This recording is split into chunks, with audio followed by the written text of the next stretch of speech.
महाभारत के युद्ध में लाखों सैनिकों का भोजन कौन और कैसे बनाता था। महाभारत मानव जाति के इतिहास में लड़ा गया अब तक का सबसे भीषण युद्ध था, जिसमें 50 लाख से ज्यादा सैनिकों ने हिस्सा लिया था। ये युद्ध लड़ा तो सिर्फ 18 दिन ही गया था, लेकिन कहा जाता है कि इसके बाद भारतीय पुरुषों की 80% आबादी साफ हो गई थी। ऐसे में क्या आपने कभी ये सोचा है कि आखिर इतने बड़े युद्ध के दौरान लाखों सैनिकों के लिए खाना कौन और कैसे बनाता था?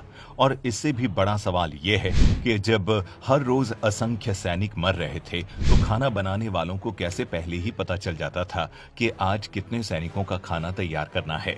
सबसे पहले तो बता दूं कि हर युद्ध की तरह महाभारत के युद्ध से भी जुड़े कई कायदे कानून थे, जिन्हें युद्ध में हिस्सा लेने वाले हर सैनिक को मानना पड़ता था। जैसे कि युद्ध सुबह शंखनाद होने के बाद ही शुरू किया जाएगा।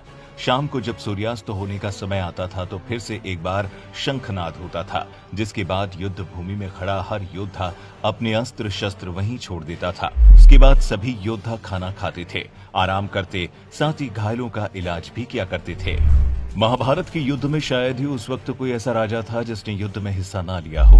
भारतवर्ष के सभी राजा या तो कौरवों के साथ खड़े थे या फिर पांडवों के पक्ष में लड़ाई लड़ रहे थे, लेकिन श्री बलराम और रुक्मी ये दो ही ऐसे व्यक्ति थे जिन्होंने इस युद्ध में हिस्सा नहीं लिया था।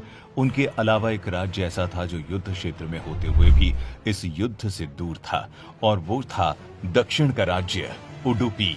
महाभारत ग्रंथ में मिलने वाली कथा के मुताबिक जब उडुपी के राजा अपनी सेना के साथ कुरुक्षेत्र पहुंचे तो कौरव और पांडव दोनों ही उन्हें अपने अपने पक्ष में लाने की कोशिश करने लगे, लेकिन उडुपी के राजा बहुत दूरदर्शी थे। उन्होंने श्री कृष्ण से कहा था, हे माधव, दोनों ओर से जिसे भी देखो युद्ध के लिए व्याकुल दिखता है, लेकिन क्या किसी ने ये सोचा है कि दोनों ओर से लड़ रही इस विशाल सेना के लिए भोजन का प्रबंधन कैसे किया जाएगा?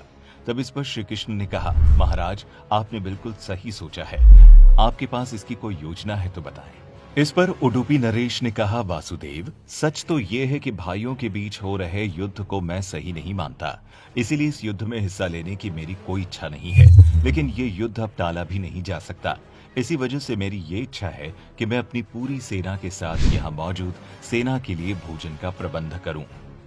राजा की इस बात पर श्री कृष्ण ने मुस्कुराते हुए कहा, महाराज, आपका विचार एकदम सही है।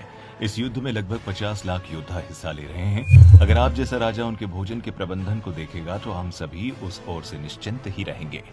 वैसे भी मुझे पता है कि सागर जितनी इस विशाल सेना के भोजन का प्रबंध करना आपके और भीमसेन के अलावा और कोई नहीं कर सकता। अब क्योंकि भीमसेन युद्ध का हिस्सा है तो भोजन की जिम्मेदारी आप ही देखिए। तो दोस्तों, इस तरह उडुपी के महाराज ने महाभारत के सेना के भोजन का प्रभार संभाला। पहले दिन उन्होंने युद्ध क्षेत्र में मौजूद सभी योद्धाओं के लिए भोजन का प्रबंधन किया। उनकी कुशलता ऐसी थी कि दिन के आखिरी तक एक भी दाना अन्न का बर्बाद नहीं हुआ। जैसे जैसे दिन बीतते गए योद्धाओं की संख्या भी कम होती गई, बावजूद इसके ना तो भोजन कम पड़ता ना ही ज्यादा।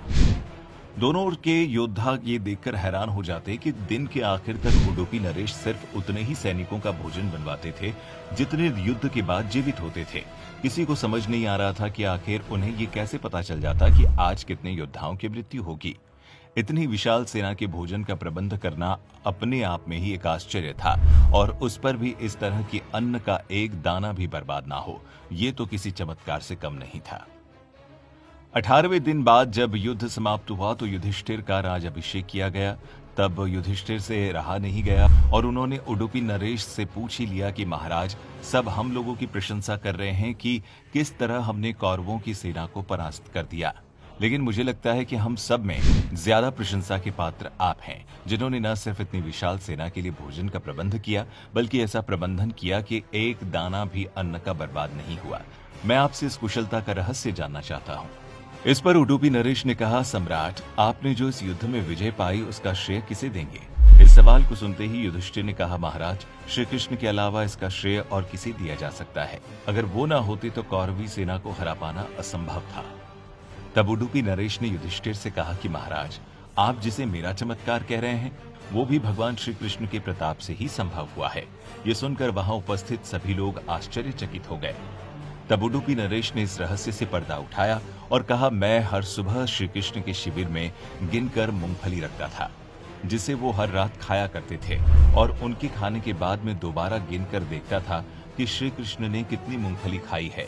वो जितनी मूंगफली खाते थे उससे ठीक 1000 गुना सैनिक अगले दिन युद्ध में मारे जाते थे। इसका मतलब ये है कि अगर भगवान श्री कृष्ण 50 मूंगफली खाते थे तो मैं समझ जाता था कि अगले दिन 50,000 योद्धा युद्ध में मारे जाएंगे।